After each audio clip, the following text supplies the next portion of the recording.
So with the rest of my time, I want to discuss how we can do it. Because in big and diverse societies like ours, progress ultimately depends on something more basic, and that is how we see each other. And we know from experience what makes nations strong. Neha, I think, did a great job of describing the essence of what's important here. We are strongest when we see the inherent dignity in every human being. Look at our countries, the incredible diversity, even here in this hall. India is defined by countless languages and dialects in every color and caste and creed, gender and orientations. And likewise in America, we're black and white and Latino and Asian and Indian American and Native American. Your Constitution begins with the pledge to uphold the dignity of the individual. And our Declaration of Independence proclaims that all men are created equal. In both our countries, generations have worked to live up to these ideals. And when he came to India, Martin Luther King Jr. was introduced to some school children as a fellow untouchable. My grandfather was a cook for the British Army in Kenya. The distant branches of Michelle's family tree include both slaves and slave owners. When we were born, people who looked like us still couldn't vote in some parts of the country. Even as America has blessed us with extraordinary opportunities, there were moments in my life where I've been treated differently because of the color of my skin. Many countries, including the United States, grapple with questions of identity and inequality and how we treat each other, people who are different than us, how we deal with diversity of beliefs and of faiths. And right now, in crowded neighborhoods not far from here, a man is driving an auto rickshaw or washing somebody else's clothes or doing the hard work no one else will do.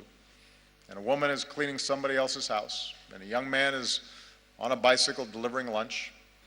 A little girl is hauling a heavy bucket of water. And I believe their dreams, their hopes, are just as important, just as beautiful, just as worthy as ours.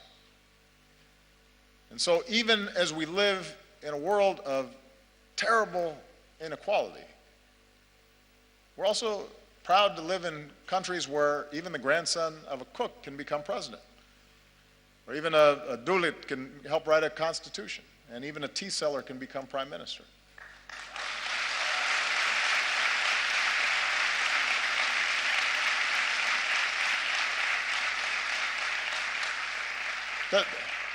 The point is that the aim of our work must be not to just have a few do well, but to have everybody have a chance. Everybody who's willing to work for it have the ability to dream big and then reach those dreams. Our nations are strongest when we uphold the equality of all our people, and that includes our women.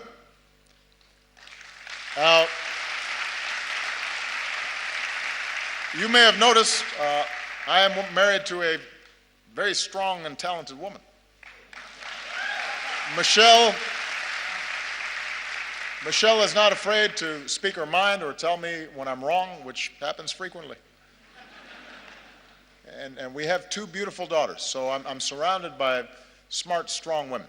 And in raising our girls, we've tried to instill in them basic values. A sense of compassion for others and respect for themselves and the confidence that they can go as far as their imaginations and abilities will carry them. And as part of Michelle's work as First Lady, she's met with women and girls around the world, including here in India, to let them know that America believes in them too. In the United States, we're still working to make sure that women and girls have all the opportunities they deserve and that they're treated equally. And we have some great role models, including here today, the former Speaker of our House of Representatives, Nancy Pelosi, who was the first woman Speaker of the House and my great partner.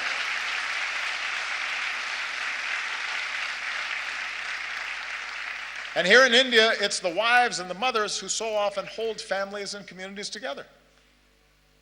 Indian women have shown that they can succeed in every field, including government, where many of your leaders are women. And the young women who are here today are part of a new generation that is making your voice heard and standing up and determined to play your part in India's progress. And here's what we know. We know from experience that nations are more successful when their women are successful.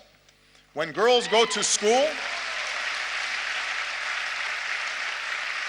this is one of the most direct measures of whether a nation is going to develop effectively is how it treats its women. When a girl goes to school, it doesn't just open up her young mind, it benefits all of us because maybe someday she'll start her own business or invent a new technology or cure a disease. And when women are able to work, families are healthier and communities are wealthier and entire countries are more prosperous. And when young women are educated, then their children are going to be well educated and have more opportunity. So if nations really want to succeed in today's global economy, they can't simply ignore the talents of half their people. And as husbands and fathers and brothers, we have to step up because every girl's life matters. Every daughter deserves the same chance as our sons. Every woman should be able to go about her day, to walk the streets or ride the bus and be safe and be treated with respect and dignity. She deserves that.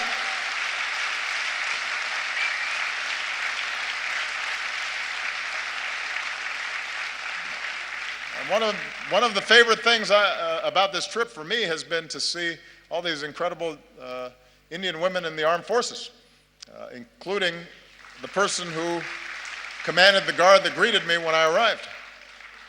It's remarkable, and it's a sign of great strength and great progress.